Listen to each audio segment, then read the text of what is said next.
फिर से लेकर आ चुके हैं आप लोगों के लिए सुबह की सभी ताज़ा और बड़ी खबरें। एक एक कर आपको सारी खबरों की जानकारी देंगे आज देश दुनिया में क्या कुछ हो रहा है। दरअसल दोस्तों सबसे पहली जो बिग ब्रेकिंग निकल आ रही है, ममता बनर्जी से मिलने के बाद बोले राकेश टिकैत फिलहाल ये सरकार किसानों के हित में नहीं। जी हाँ, इस सरकार को जाना ही होगा। इसके बारे में आपको विस्तार से बताएंगे। वहीं पर दोस्तों अगली बिग ब्रेकिंग में हम आपको बताएंगे राहुल गांधी का मोदी सरकार पर बड़ा हमला, बोले फिलहाल ऑक्सीजन और मानवता की बीजेपी में कमी। जी हाँ, इसके बारे में भी आपको विस्तार से बताएंगे। वहीं पर दोस्तों अगली बिग ब्रेकिंग में हम आपको बताएंगे दोस्तों मुकुल रॉय को लेकर अटकलें तेज। जी हाँ, टीएमसी की बल्ले बल्ले और बीजेपी पूरी तरीके से ध्वस्त। इसके बारे में आपको विस्तार से बताएंगे। वहीं पर दोस्तों अगली बिग ब्रेकिंग में हम आपको बताएंगे, जी हां, दिलीप घोष के आपको बता दोस्तों मीटिंग में नहीं पहुंचे कई बीजेपी विधायक। बताया जा रहा है फिलहाल वापस से टीएमसी जाने की होड़ में लग गए। इसके बारे में भी आपको बताएंगे कैसे स्पीकर लगा लगा के माफी मांग रहे हैं, जी हां, दीदी से। वहीं पर दोस्तों अगली बिग ब्रेकिंग में हम आपको बताएंगे अमेठी में दोस्तों स्मृति ईरानी से ज्यादा राहुल गांधी ने की लोगों की मदद। सोचिए दोस्तों, इसके बारे में भी आपको विस्तार से बताएंगे। वहीं पर दोस्तों यूपी में योगी सरकार के खिलाफ बीजेपी के मंत्रियों ने ही खोला मोर्चा। बोले फिलहाल योगी जी ने अभी तक कुछ भी नहीं किया, जी हाँ, यूपी के लिए। दरअसल दोस्तों आपको इसके बारे में भी बताएंगे। वहीं पर अगली बिग ब्रेकिंग में हम आपको बताएंगे दोस्तों, जी हां, मोदी और योगी आए आमने सामने। मोदी सरकार ने दोस्तों जो कानपुर सड़क मामला हुआ था उसको लेकर 2 ट्वीट किए, लेकिन उन ट्वीट्स में दोस्तों कहीं पर भी योगी का नामो निशान नहीं दिखाई दिया। इसके बारे में भी आपको विस्तार से बताएंगे। वहीं पर दोस्तों अगली बिग ब्रेकिंग में हम आपको बताएंगे एमपी में दोस्तों शिवराज सिंह चौहान के भी बदले सुर। जी हां, योगी की राह पर चल पड़े शिवराज मामा भी। इसके बारे में बताएंगे कैसे मोर्चा खोल दिया। वहीं पर दोस्तों अगली बिग ब्रेकिंग में हम आपको बताएंगे तीनों कृषि कानून को लेकर किसानों ने कहा कि फिलहाल दीदी से हम जो है यूपी की खास करके दोस्तों आपको बता दें रणनीति बनाने के लिए किसान मिले। बताएंगे आपको आखिर 2022 में कैसे योगी की हार कराएंगे किसान। वहीं पर दोस्तों अगली बिग ब्रेकिंग में हम आपको बताएंगे दोस्तों ममता बनर्जी से कई विधायकों ने मांगी माफी। बोले दीदी एक बार वापस ले लो। जी हाँ, कभी मुड़कर बीजेपी की तरफ नहीं देखेंगे। इसके बारे में भी आपको विस्तार से बताएंगे। वहीं पर दोस्तों अगली बिग ब्रेकिंग में हम आपको बताएंगे, जी हां, दरअसल दोस्तों आपको बता दें तीनों कृषि कानून को लेकर पूरी तरीके से फेल सरकार। किसानों का बड़ा ऐलान। बोले फिलहाल वोट मांगने आती है लेकिन किसानों पर ही प्रहार कर रही है। इसके बारे में भी आपको विस्तार से बताएंगे। वहीं पर दोस्तों अगली बिग ब्रेकिंग में हम आपको बताएंगे, जी हां, नई बीजेपी में नहीं बची अब ताकत 2024 के चुनाव लड़ने की। दरअसल दोस्तों विपक्ष ने जमकर बोला हमला। बोले फिलहाल मोदी जी पूरी तरीके से फेल हो चुके हैं। उन्हें पता है कि 2024 में उनकी भयंकर तरीके वाली हार हो रही है। इसके बारे में भी आपको विस्तार से बताएंगे। वहीं पर दोस्तों ग्रेटर नोएडा में दोस्तों आपको बता दें मुसलमानों पर हमला। जी हां दोस्तों, जैसे यूपी में चुनाव आए अब मुसलमानों को निशाना बना रही है भारतीय जनता पार्टी। इसके बारे में भी आपको विस्तार से बताएंगे।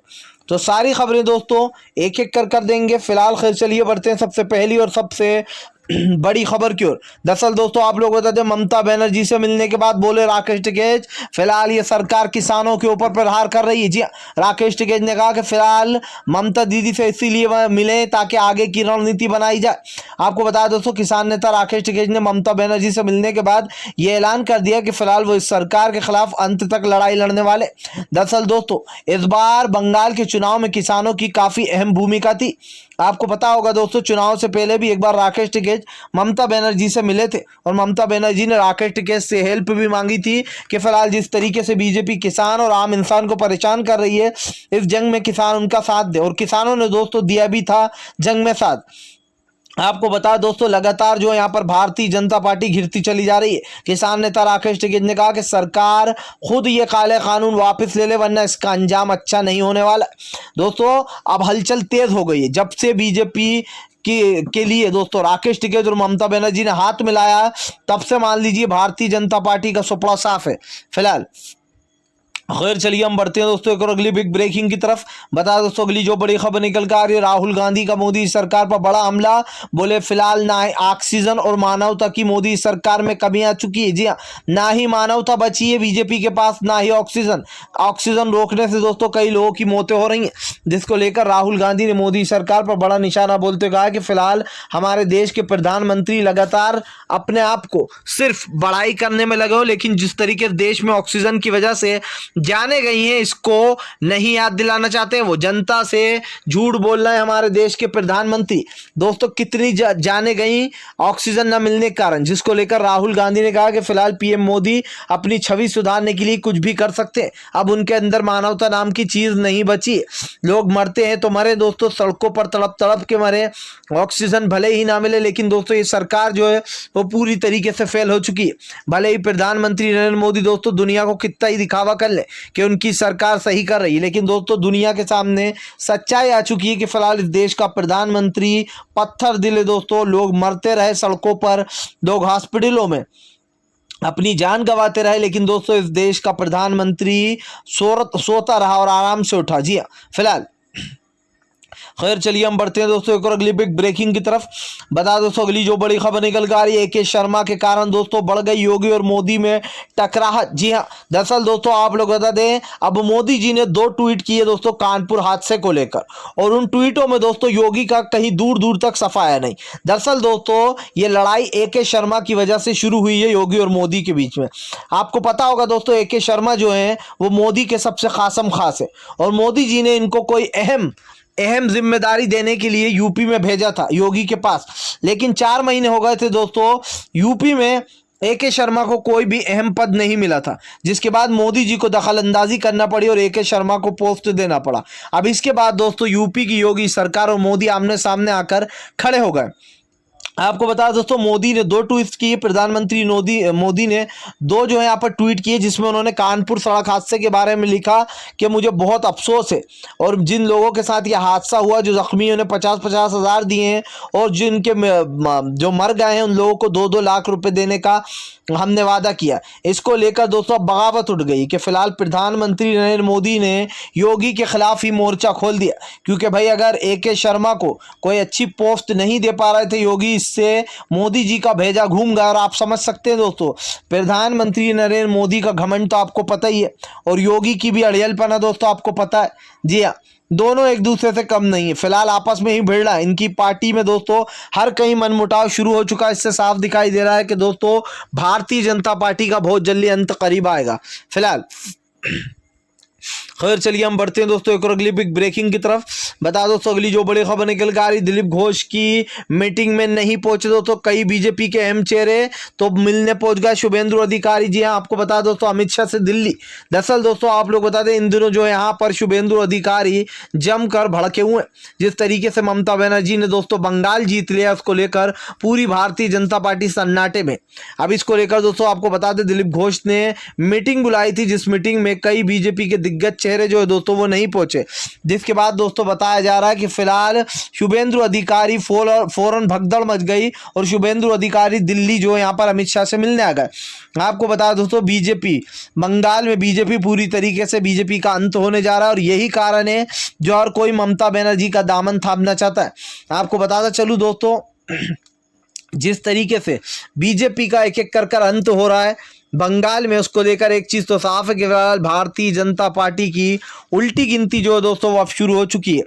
फिलहाल खैर चलिए हम बढ़ते हैं दोस्तों एक और अगली बिग ब्रेकिंग की तरफ। बता दोस्तों अगली जो बड़ी खबर निकल कर आ रही है, आपको बता दोस्तों अमेठी में स्मृति ईरानी से ज्यादा राहुल गांधी ने की लोगों की मदद। जी हाँ, स्मृति ईरानी के भी लगाए गुमशुदा के पोस्टर। आपको बता दोस्तों इन दिनों भारतीय जनता पार्टी के दिग्गज से दिग्गज नेता गायब होते जा रहा है, जिनको ढूंढने के लिए दोस्तों पोस्टरों का सहारा लिया जा रहा है।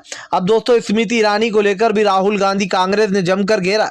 आपको बता दोस्तों इन दिनों जब मुसीबत का दौर है, जब मुसीबत सर पर आ गई है, आम इंसान और गरीब इंसान के सर पर है, इस ऐसे में दोस्तों आपको बता दें जो यहाँ पर स्मृति ईरानी है वो गायब हो चुकी है, जिसको लेकर दोस्तों राहुल गांधी ने जमकर अब की बार लोगों की मदद की। और ये साफ दिखाई दे रहा है दोस्तों कि फिलहाल कांग्रेस लगातार लोगों की मदद कर रही है, वहीं भारतीय जनता पार्टी का दोस्तों धीरे धीरे कर अंत होता जा रहा है। इससे साफ दिखाई दे रहा है दोस्तों कि फिलहाल बीजेपी के पूरी तरीके से शाखें उलट चुकी हैं। जी यानी कि भारतीय जनता पार्टी का अंत जो है दोस्तों धीरे धीरे कर करीब आता जा रहा है। फिलहाल खैर चलिए हम बढ़ते हैं दोस्तों एक और अगली बिग ब्रेकिंग की तरफ। बता दोस्तों अगली जो बड़ी खबर निकल कर आ रही फिलहाल दोस्तों, जैसे ही यूपी के चुनाव आए मुसलमानों के ऊपर हमले शुरू। जी दरअसल दोस्तों आपको बता दें ग्रेटर नोएडा में मस्जिद के नमाजी और इमाम साहब के ऊपर पत्थरों से हमला किया गया। जी नमाज पढ़ते लोगों के ऊपर दोस्तों पत्थर बरसाए गए, जिसके कारण इमाम साहब और जो दोस्तों नमाजी है वो पूरी तरीके से जख्मी हो गए। आपको बता दोस्तों ग्रेटर नोएडा में जो मस्जिद है वहां पर यह हादसा हुआ, यानी कि दोस्तों यूपी की योगी सरकार ने फिर से एक बार हिंदू मुसलमान वाला खेल शुरू कर दिया है दोस्तों।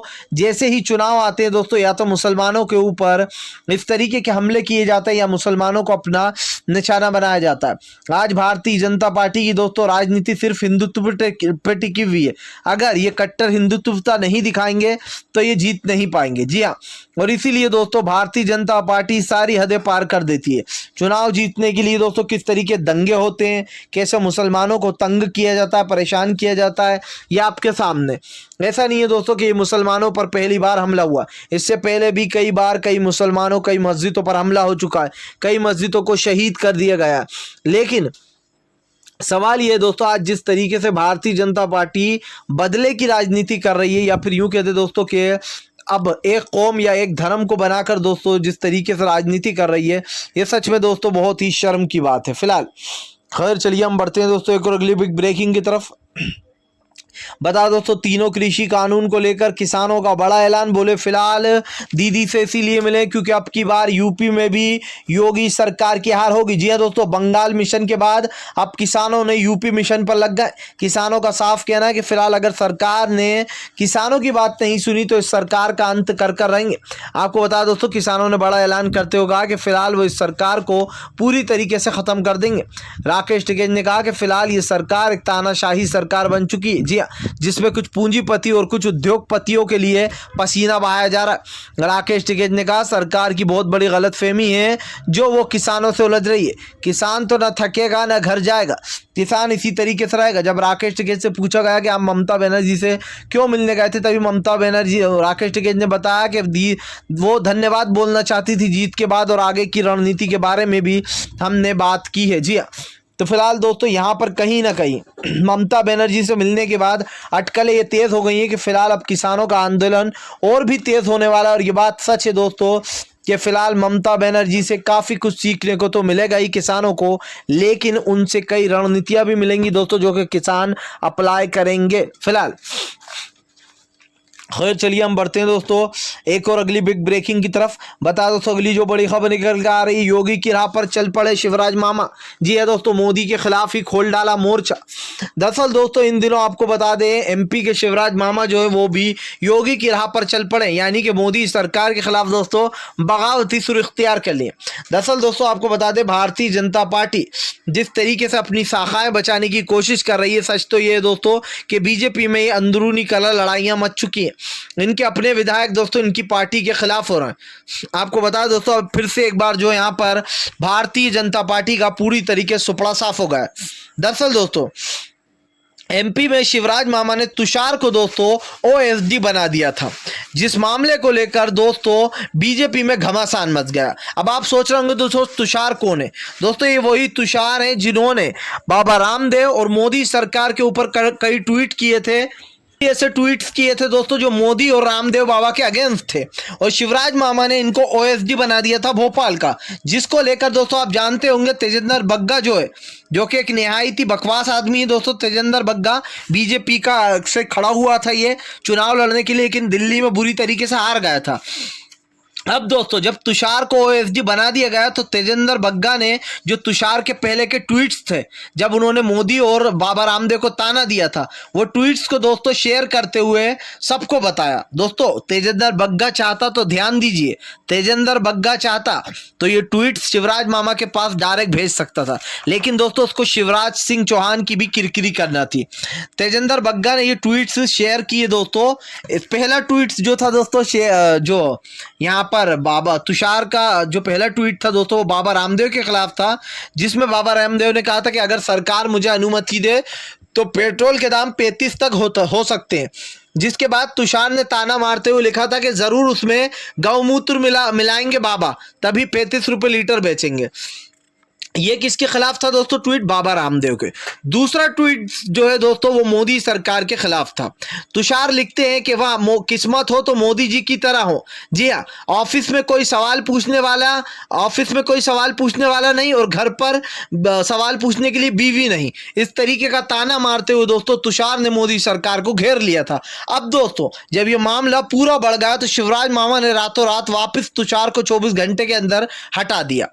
सोचिए दोस्तों, प्रधानमंत्री नरेंद्र मोदी के ऊपर जमकर इन्होंने ट्वीट्स किए थे, तुषार ने बाबा रामदेव के ऊपर ट्वीट किए थे, लेकिन उसके बाद भी मामा शिवराज ने जो यहाँ पर ओएसडी बना दिया था, लेकिन अब 24 घंटे के अंदर हटा भी दिया। इसका मतलब समझिए दोस्तों कि शिवराज सिंह चौहान ने मोदी के खिलाफ बगावत कर दी थी। जी हाँ, और ये बगावत साफ साफ दिखाई दे रही है फिलहाल। खैर चलिए हम बढ़ते हैं दोस्तों एक और अगली बिग ब्रेकिंग की तरफ।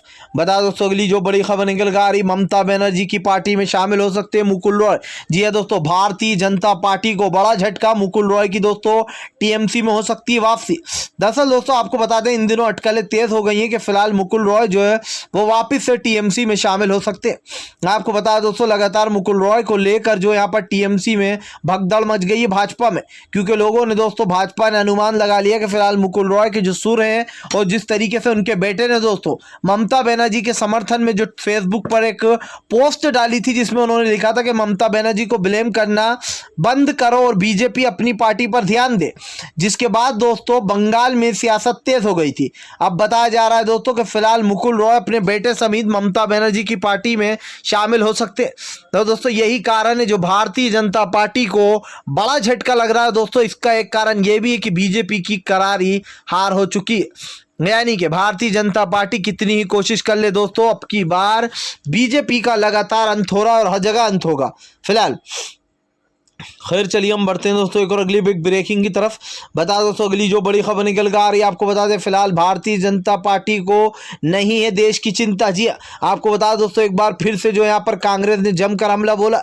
दरअसल मोदी जी जिस तरीके से दोस्तों ऑक्सीजन में गड़बड़ियां हो रही हैं, ऑक्सीजन को रोका जा रहा है, इसको लेकर जो है फिर से एक बार कांग्रेस ने बड़ा हमला बोलते हुए कहा कि फिलहाल अगर मोदी जी को देश की चिंता होती तो वो वैक्सीनेशन और ऑक्सीजन पर ज्यादा ध्यान देते, ना कि चुनावी रैलियों पर। आपको बता दोस्तों इन दिनों भारतीय जनता पार्टी के खिलाफ राहुल गांधी ने मोर्चा खोल रखा है। राहुल गांधी का कहना है कि फिलहाल जिस तरीके से आज सड़कों पर गरीब बैठा है, किसान परेशान है, ऑक्सीजन हॉस्पिटलों में है नहीं, वैक्सीन का कोई अता पता नहीं, उसके बाद भी हमारे देश के प्रधानमंत्री को लगता है कि सब कुछ ठीक चल रहा है। राहुल गांधी ने कहा कि अगर जरा सी भी शर्म होगी पीएम मोदी में तो वो देश की जनता से सवालों के जवाब जरूर देंगे। दरअसल दोस्तों ये बात उस बात से उठ गई जब से पीएम मोदी की कॉन्फ्रेंस की बात चल रही। दरअसल पीएम मोदी ने आज तक एक भी लाइव कॉन्फ्रेंस नहीं की है, लाइव तो छोड़िए दोस्तों कोई सी कॉन्फ्रेंस नहीं की है। इसको लेकर राहुल गांधी ने मोदी सरकार को जमकर घेर लिया है। राहुल गांधी का कहना है कि फिलहाल प्रधानमंत्री नरेंद्र मोदी एक भी जनता के सवाल का जवाब नहीं दे रहे हैं। और अब आप सोचिए दोस्तों कि प्रधानमंत्री किस तरीके से जो यहाँ पर अपनी छवि बचाने में लग गए हैं। सवाल ये है दोस्तों कि आज बीजेपी को जहां अपनी हार दिखाई देती है दोस्तों वो कांग्रेस के लोगों को खरीदना शुरू कर देते हैं, चाहे वो दोस्तों असम हो चाहे यूपी हो, हर जगह लोगों को खरीद फरोश दोस्तों, या फिर यूं कहते हैं कि खरीद फरोश के साथ साथ इनको एक चीज़ और दिखाई देती है दोस्तों कि फिलहाल किस तरीके से बीजेपी जो पैसों के बल पर सरकार गिराकर सरकार बनाती है दोस्तों उसको जनता भी सपोर्ट नहीं करती है।